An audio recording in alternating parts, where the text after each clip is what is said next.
Healing Minds and Souls, a faith-based community dedicated to bringing trauma-informed care to the North Nashville community and surrounding areas through education, resources, and building relationships to develop healthy and a holistic community. Pastor Ella Clay will be talking about how we can stop allowing fear to overtake us regardless of our past, present, or future. Come and learn how to recognize signs and symptoms of trauma as we understand the emotional, physical, social, and spiritual impact of traumas. We will unpack the meanings of vicarious traumas and how to avoid moral injury as we actively avoid re-traumatizing ourselves and others. Let's learn together how to navigate life challenges of grief, trauma, pain, and/or isolation, and discover our innate strengths of courage, kindness, trust, perseverance, and become better equipped to experience a newfound confidence by not letting circumstances define our current existence or future selves. Join our show today with Pastor Ella Clay. She serves as senior pastor of the historic First Community Church and executive director of Healing Minds and Souls, 1815, Knoll Street, Nashville, Tennessee, 37208. Good morning. Welcome to Healing Minds and Souls. We're so grateful that you joined us on this morning. But this is a beautiful day that God has made, and it's God's desire that you prosper and be in good health, even as your soul prospers. We'll be right back with you after we hear from our sponsors.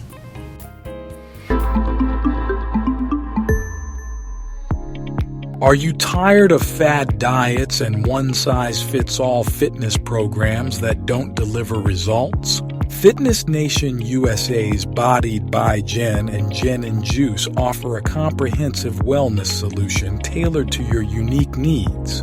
From personalized one-on-one coaching to energizing group classes, custom meal plans, and all-natural cold-pressed juices, we've got everything you need to transform your body and life. Our expert-led programs and products have already helped thousands achieve their health goals. Ready to join the fitness revolution? Visit jenandjuice.net today and take the first step towards a healthier, happier you.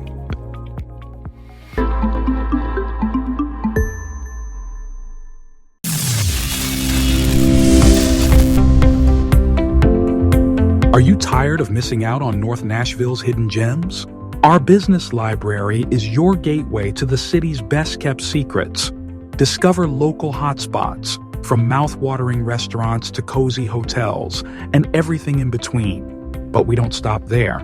Tune into our exclusive podcast for insider tips and book tickets effortlessly for top venues like the Grand Ole Opry, Tennessee Performing Arts Center, and the Municipal Auditorium. And sports fans? We've got you covered too. From the Titans to the Predators, you can purchase your tickets and secure your seats. From the North Nashville Library, don't let another exciting opportunity slip away. Click the link below to unlock the full potential of North Nashville living today.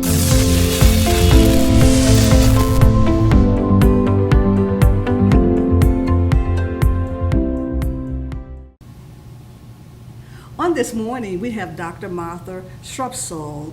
She is a research professor of medicine at Vanderbilt University Medical Center.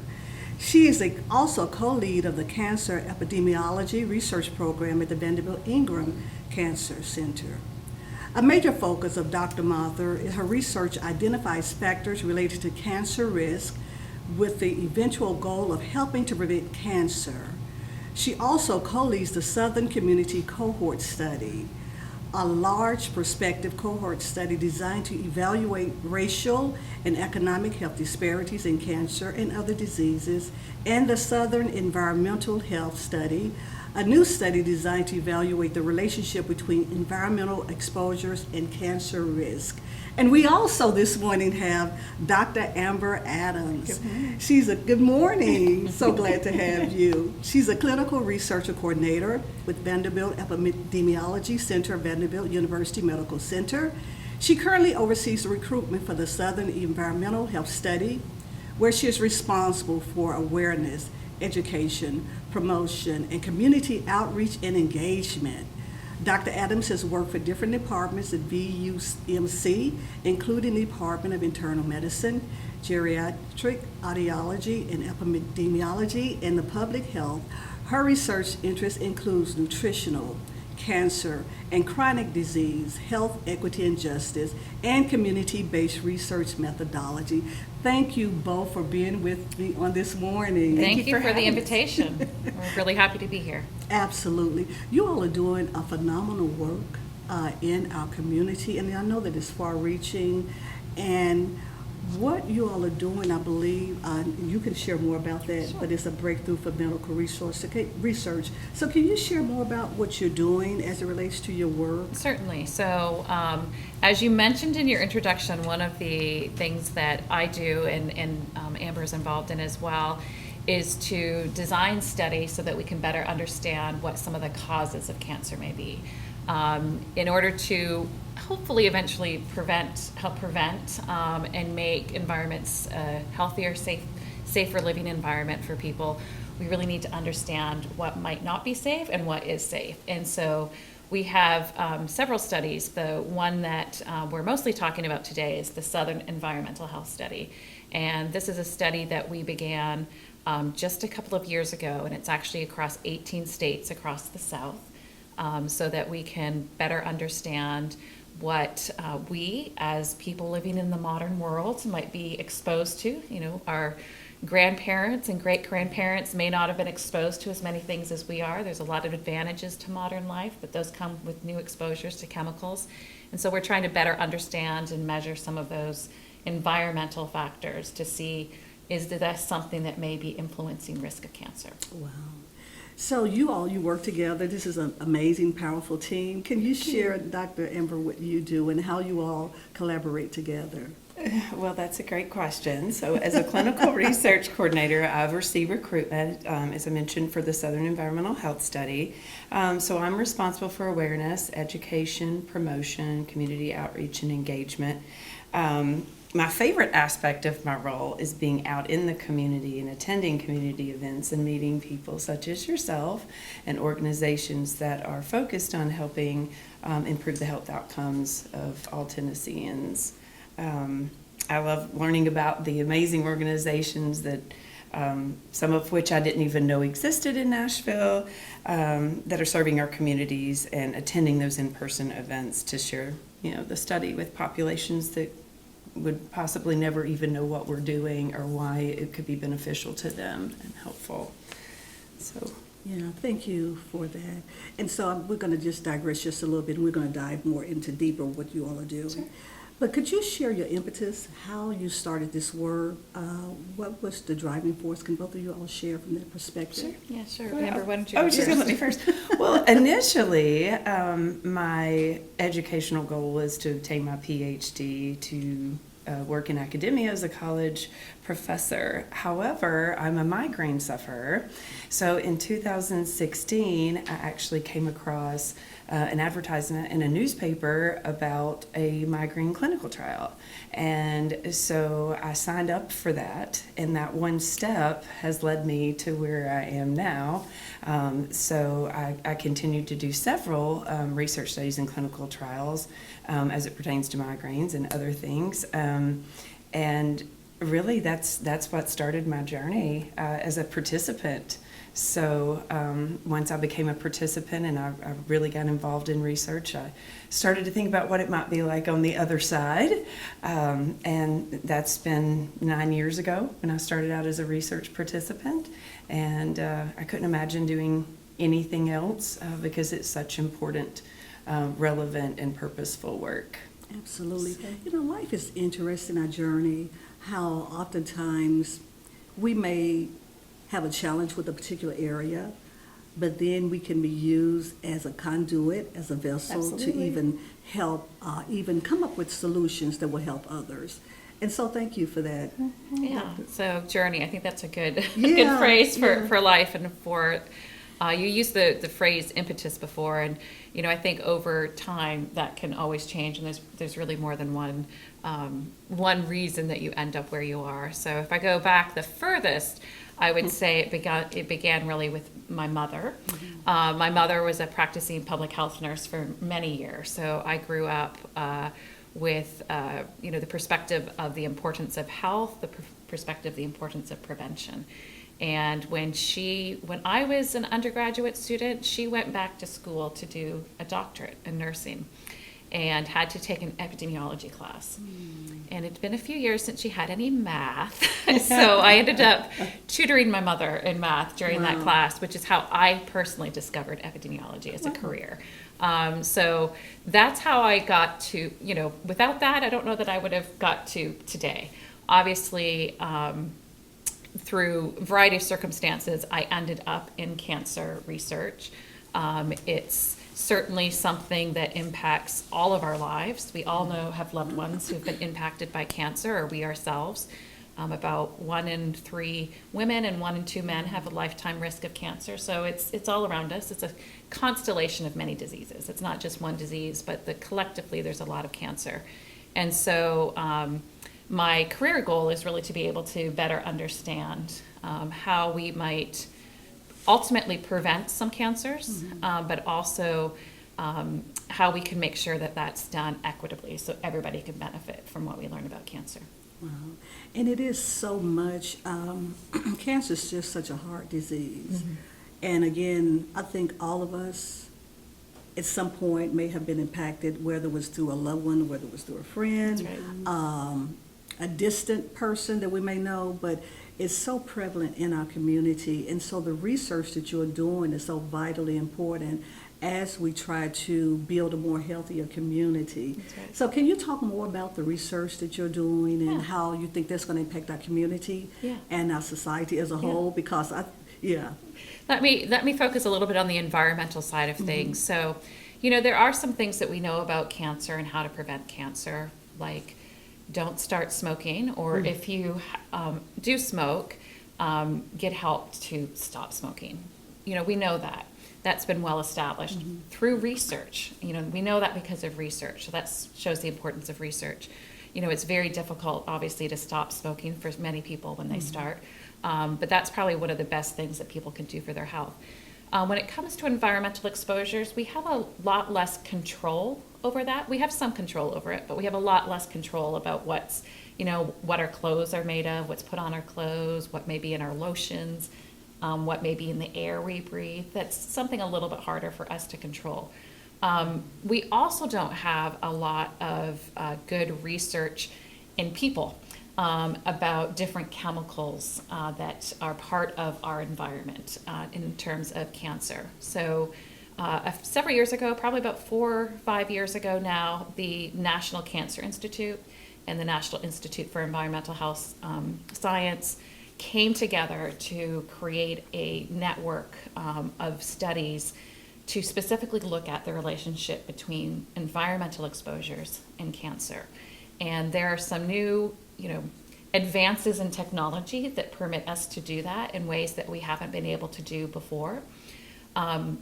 One of the really key points is that if we don't measure something, we can't test it. And if we can't test it, we can't know if it's related to cancer. So that's why it's really important to do research, and it's really important for people to be involved.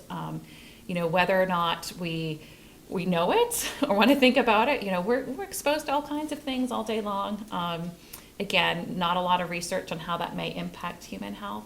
So we have a study that we're doing, the Southern Environmental Health Study, where what we do is called a cohort study. And this type of study, it's a really important tool in epidemiology research.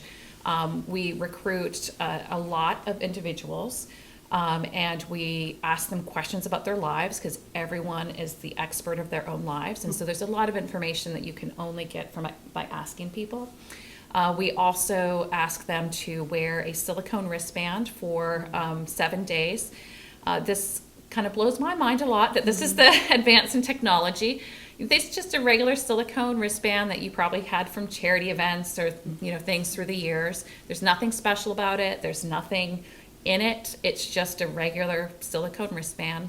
We do sort of super clean them, and then by wearing them for 7 days, whether you're swimming or bathing, we wear it for 7 days, and it passively picks up some of the things that we're exposed to in our environment. And so we collect all of that, we put them in freezers, we store them. Over time, we follow people both through combining with linkages to cancer registries to find out if people have developed cancer, as well as recontact with them from time to time about their health, to then be able to compare people who go on to develop cancer in the future with people who haven't yet or have not developed cancer. And we look for those differences. So we look not only to see is something more common among people who have cancer, but if something's less common. So if something's less common, that gives us a clue that maybe this is something that might be protective, if it's more common among people who don't have cancer. So it's a really powerful tool, these study designs, but they go nowhere in our understanding, in our knowledge, and in hopefully eventual policy without people being involved in research. Wow, this work is really groundbreaking that you're doing. And I think of the environmental factors oftentimes that we're exposed to and we're not aware of, which, as you said, could be some causes that could perhaps cause cancer. I was looking at something recently on TV, and it stated that if you purchase clothes from a certain factory, then there may be formaldehyde in the clothes. So oftentimes we're just purchasing things right. and we don't even have any idea that it could be harmful to us. And so, yeah, you can jump in too. Oh no, I'm agreeing with we don't think about Yeah. those things. I think it's kind of second nature. Just, we go to the faucet or to get water, or we step outside and breathe in air, and it's second nature, and we don't think about what all we're breathing in or what all we're drinking in, and we don't think about those things, I think, like we should. Yeah. So let's talk about your role as it relates to getting individuals in the studies. You're the coordinator, so can you share? I what am that the looks coordinator. Like? Yes. So as I had mentioned, a large part of my position is making those community contacts and being out in the communities and promoting the study and educating people about the study and how it can not only benefit them personally but their community as a whole. So I met you at an event at Meharry that was sponsored by Meharry Vanderbilt Alliance, and I work with when you're wanting to have this many participants in your study, and it's a very large study, you want to be very focused on inclusion and diversity and making sure you get the word out to all populations so that they are aware and that you're not excluding a specific group of people. So I work with faith-based organizations and military organizations, different ethnic groups, different racial groups, migrant, refugee, expungent, indigenous groups, just really so that our study can be very comprehensive and very inclusive and diverse, and that we can that we're out and present in the community and doing everything we can on our end to spread the word and really create that awareness and promotion so that people understand that, hey, there is an opportunity for you to do this if you're interested. So. And I think that's a good point. There's an understanding oftentimes when you go to certain communities, particularly communities of color, Yes. because of the history and the challenges that we have dealt with in the past as it relates to research. It's important to bring a level of understanding to the communities, right? That you're there to help, that you are there Absolutely. to help even maybe restore in some ways, build trust, right? Because trust in some cases has been broken. So can you share some of the Absolutely. ways that you look to do that, or that you are doing it now? That's a great question. I certainly understand your comment and and the point of view of some populations that may be reluctant to be in research, and I totally understand that and comprehend why that may be. I think what helps me out in the community is I am very interested in cancer and nutritional epidemiology because I have a background in nutrition, but also I have a personal story with cancer.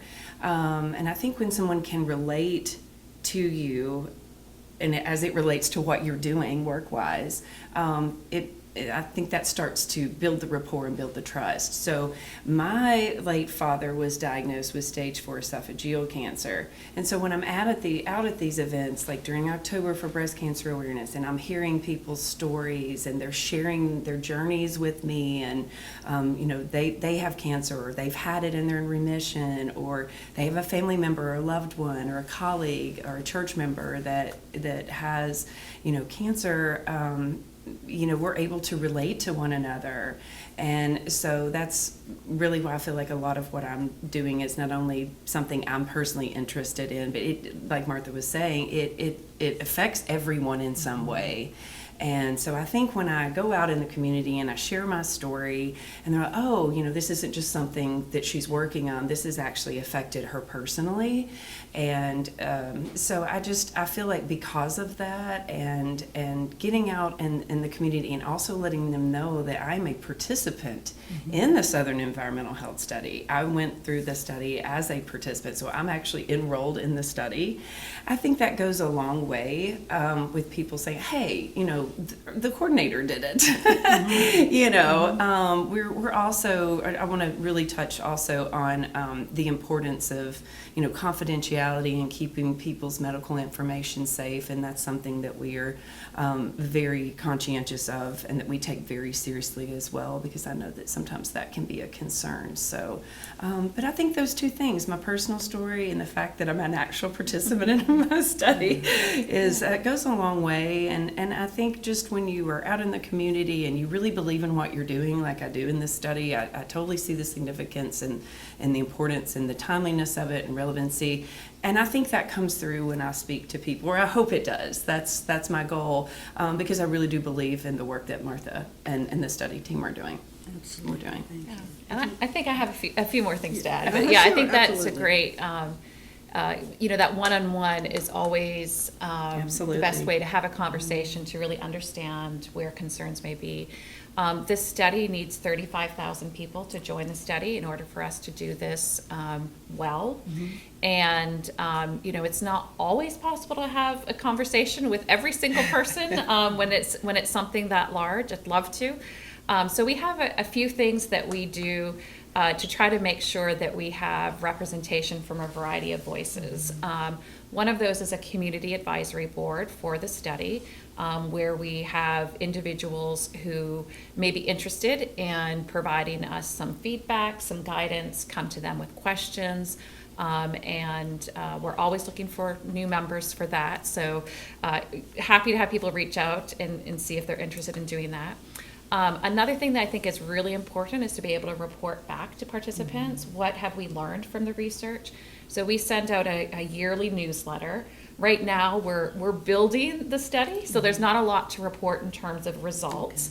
It's the kind of study that takes several years to get results, but you have to start with time zero to get to those results. But we do send that out to all participants as well as to our community partners on a yearly basis.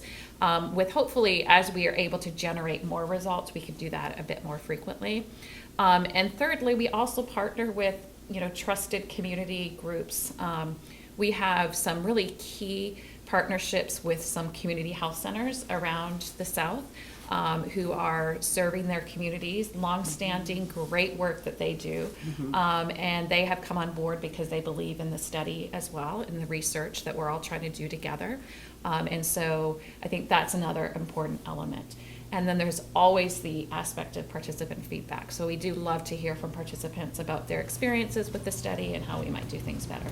Absolutely. You spoke about the community advisory board that you have. Could you share more about that? Because it may be someone Certainly. that's listening that maybe want to be a part. Yeah. And generally, when you say community advisory board, are those the individuals that live directly with the community? How does that? So we have, again, we're across 18 states. Okay. So I think pretty much anybody would be living in some community because of the geographic spread that we need to have to really get that representation of the different types of exposures we have, like air pollution or heat or things like that. So a community advisory board is a really important group in research. I happen to know Pastor Ellis serves on a community advisory board, at least one. But this is really people who are interested. Maybe they serve an organization that's within a community. Maybe they are community members themselves that are interested in having a little deeper role in research. So usually they've all been participants in a study like this, but not always. And they, we may come to them and ask, okay, so here's what we're thinking in terms of directions. What do you think? They may come to us and say, you know what, I didn't see that you were asking these kinds of questions, and I think this is really important for the community that I'm a part of. So how can you do that? So it's really what we call bi-directional, goes back and forth. And the best community advisory boards are ones where the researchers learn from the community advisory board, and the community advisory board learns from the researcher, because it takes a lot of people to do this work well. And just because we have a PhD after our names doesn't mean that we know how to do everything. We do also have a research advocate who's part of the team. She's a cancer survivor, so she brings that perspective. She attends our investigator meetings, so she has a little bit of a deeper role even than the community advisory board. But basically, as much input as you can get from as many different people as possible. That's awesome, because I think it's important that we listen to each other, right? That's right. As you said, you have the medical side, but there are also individuals that are in the community that can have so many deep resources that can share That's and right. help develop and create and come alongside of you in Yes. the research that you're doing. I looked at your bio, Dr. Martha, and it was something really powerful. I got excited. And you talked about the possibility that cancer could eventually be prevented. How realistic is that? Yeah. So, is it possible that we'll prevent every cancer in the future? Probably not. Are there a large number of cancers that could be prevented? Yes. So I think, and there's two pieces to that. So there's preventing for sure. And then there's also early diagnosis, which is another part of the work. So for prevention, again, there are things that we each can do in our lives that can help towards that. I think, again, for our Southern Environmental Health Study, what we're trying to do is better understand some of the things that may be a little bit more out of our control, so that we can, so that can hopefully eventually have an impact on policy. Or other public health measures that may do it. So will we prevent all cancers? No. Can we prevent a lot? Yes. Those that can't be prevented, the work to try to better understand how we can diagnose those cancers early, or give people access to age-appropriate screening for cancers is really important. I like to give the example of colorectal cancer. It's a disease that I study, focus on a lot. So when you have an early stage cancer, we talk about 5-year survival often with cancers. And if you have an early stage colorectal cancer, survival is about 90%. So 90% of people who are diagnosed with a stage 1 cancer are going to survive 5 years. It's kind of a marker. They'll live longer than that, but it's kind of a marker for us.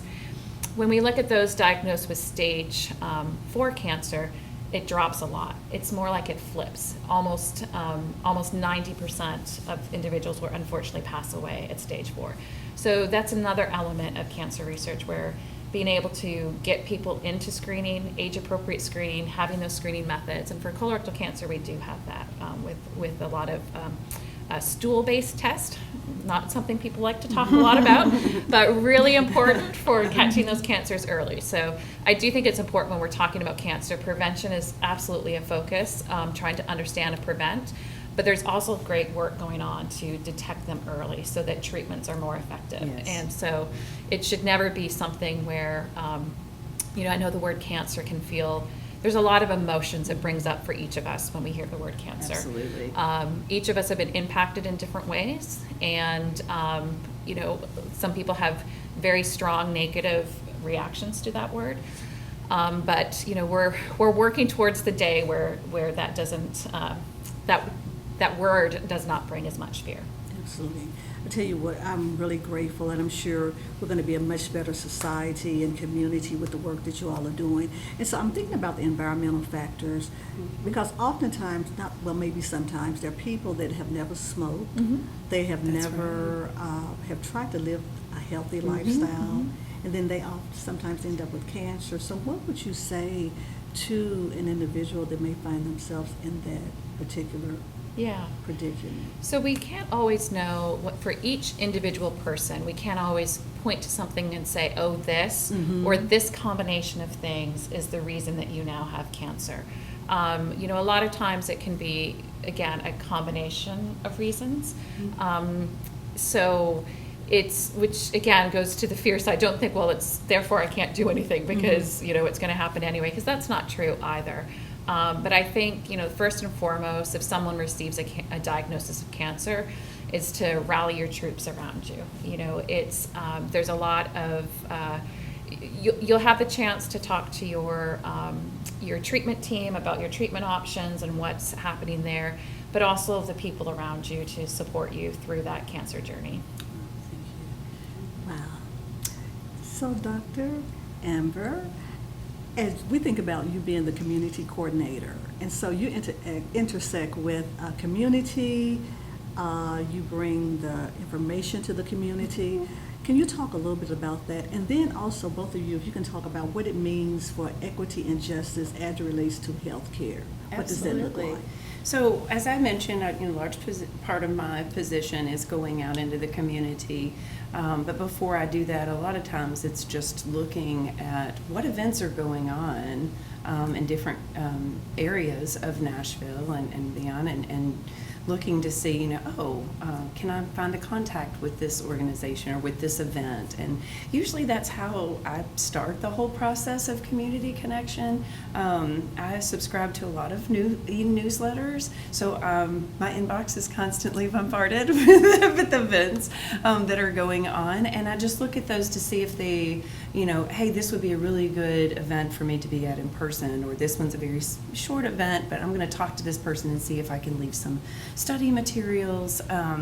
And so it really just kind of starts with me, you know, sending an email, hi, I heard about your event. It was advertised in XYZ newsletter. And, you know, do you have community resource table there? How many attendees do you expect to have? So obviously if it's a bigger event, I try to go to those. And but I've been to smaller events too. So and then once I either go to the event or I send materials, I've made that connection with that event organizer. And then a lot of times they are representative from an organization that's putting on the event. And so it just kind of snowballs from there, but in a good way. So then I've made that initial connection. And then when they see my face and I meet them in person, I'll usually follow up with a virtual meeting. And then if I haven't met the main person that I need to meet at the organization in person, it just keeps building, and people introduce me to other people, and then within the organization, and then that's how I'm meeting all these wonderful people and learning about all of these nonprofits and all these different advocacy groups that I did not know existed, and there's so many here in Nashville. I mean, it's just the possibilities are endless, and so that's kind of how it starts, and I just build on that, and then I'm happy to connect other people. And so I really think it's about connection. And one thing I would really like to touch on, everybody at Vanderbilt has been very awesome about helping me get the resources and connect with people I need to connect with, but the community has been really amazing as well. Everyone has been very open to this study and hearing what I have to say, and finding it very interesting and groundbreaking, and I love that because that's exactly how I feel. So I love to be able to go out in the community and talk about that, and you know, create excitement, and hey, there's an opportunity for you, and we all, you know, it should be as simple as us all working together. So that's one of the goals that I'm trying to make us have a presence everywhere and just connect. So And so what does it look like when we talk about health equity and justice for all people? What does that look like, and how are you all making sure that you are being very thoughtful in making sure that it is equitable health care? Yeah. So I think when I think about equity in health, I'm not going to just say healthcare, but in health, because I think health is more than just healthcare. I think for me, when I think about equity in health, it means that where you live is not one of the strongest predictors of what your quality of health looks like. Where your income level and your racial background does not make a difference in the outcomes for the health conditions that you may face over your life. And so that's what we want to work towards, because we aren't there yet. Within this study, as well as other studies that we do, what that looks like, what our role is, or how we can best contribute, is to make sure that research that is done isn't based upon the people who live in the highest income zip codes, who have the highest education levels, who maybe have access to resources and health resources that other groups and other people in our community may not do. And that's the importance, again, of making sure that we have representation across all kinds of demographics, things that should not be predictive of anything to do with health, and unfortunately currently are. I just wanted to say that the health equity framework is a resource and tool that I kind of like to go to answer this question. And to me, health equity is like the accessibility and fairness to, or fair access to resources and opportunities for everyone in order to achieve their best health and well-being, if that's socially, mentally, physically. I think that's just a good way to describe it, and that this is available to everyone, and that no one is excluded. Thank you all so much for that. And so as we think about equitable health, how would you recommend for individuals to advocate for themselves? Yeah, because that's that's a great important question. too. Yeah. So, and oftentimes when people are particular marginalized individuals, and not only that, but oftentimes going to take care of your health, it can be somewhat intimidating. Sure. Yeah. So how would you recommend for individuals to advocate? It's a great question. Okay, I thought you were going to start. Good question. Yeah, I think each of us has some ideas in our mind of what we think a healthy life looks like, and at different times for different reasons that can feel out of reach. So it's never a situation where you want to say to someone, go change everything. I don't think any of us can do that at all, ever, for any reason. But I think it's looking at, what is something that's within your control that you can make a difference. Is it getting up from the cell phone or the TV and, doing a little bit of physical activity in your home, or outside? I think we all feel that way, on a regular basis. There's a lot of resources available. I think that it also is important so knowledge is an important component. And there are lots of resources. I would say that for something that's really accessible for a lot of people is if you want to know more about cancer and how you might be able to help live a life that's as healthy as you can make it be, given all your circumstances, maybe look there for some educational materials related to what you can do. If you are someone who does use tobacco, there is a state quit line that can be called. You can look up information about that, and they're there to help you walk through what tobacco cessation looks like for you, to be a partner in that. So there's a lot of things that we can do that we have to take the first step. That's always for any of us in our lives. But I think that if you're not sure, sometimes there's a lot of demands on our time from, our caregiving responsibilities, our jobs for those who work more than one. That's right. There's a lot of things, and it can feel overwhelming to say, well, I can't do anything, but we can all do something. And starting with education, if you need to. For those who use social media, if you're watching the podcast, there's great resources for that. But I would start with some of those well-established, well-known organizations about health. And certainly in terms of mental health, which is also a very important component of what we, our wellness and our health, and can be very important too in relationship to stress and things like that related to cancer. It's to take advantage of resources like you have for addressing and dealing with those as well. So it can look different for different people, but it's starting somewhere. Absolutely. And even starting small. Yeah. Instead of, I've got to change so many things. It's it's overwhelming to a lot of people. So if I just, today I'm going to get up from, sitting at my computer, I'm going to put a timer on, and every 10 minutes, not every 10 minutes, but, I'm going to take a 10-minute break or a 5-minute break or a 2-minute break to get up and walk around, or just simple things, little things that you can start small that can have, very good benefits. And I think we all work better together, right? We do. So take advantage of those resources around you, whether it's your child, a partner, a friend. Do something together. Work together on it. Get support from the Absolutely. people around you for the change that you may want to make. Thank you for that. I have a thought, and I don't know if you have a short response to this, but I was thinking, have you or do you know if there are any findings as it relates to trauma and cancer? Are there any Yeah. links? So I'm not as familiar with trauma specifically, but yes, there is certainly published literature about stress, and for individuals who have experienced trauma, stress is obviously a large component of that. There's a biologic response to trauma and stress in our lives.